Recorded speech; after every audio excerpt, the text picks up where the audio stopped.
আলাইকুম। আজকে আমরা বাসায় আমার আম্মু বানিয়ে দিয়েছে মিট বক্স। সো দেখেন আমার আম্মু বাসায় বানিয়েছে মিট বক্স।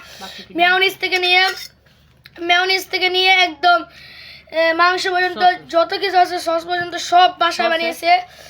সসেস বাসায় বানিয়েছে, আলু বাসায়, ফ্রেঞ্চ ফ্রাই বাসায় বানিয়েছে, তারপর মাংস বাসায় ভেজেছে। আমি এখন এটা খেয়ে রিভিউ দেবো। মেয়োনিজটাও বাসায় বানিয়েছে। আর এই মিট বক্সটা আমরা বাজার থেকে কিনে নিয়ে এসেছি বক্সটা। সো এখন আমরা খেয়ে দেখবো। বিসমিল্লাহির রহমানির রহিম।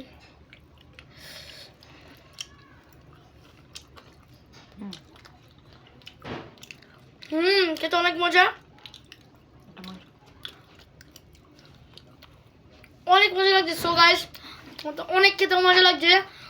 সো ভিডিওটা আজকের ভিডিও এই পর্যন্ত। যদি ভালো লাগে লাইক কমেন্ট শেয়ার এবং সাবস্ক্রাইব করবেন। যারা আমার চ্যানেল নতুন আছেন তারাও সাবস্ক্রাইব করে দিবেন।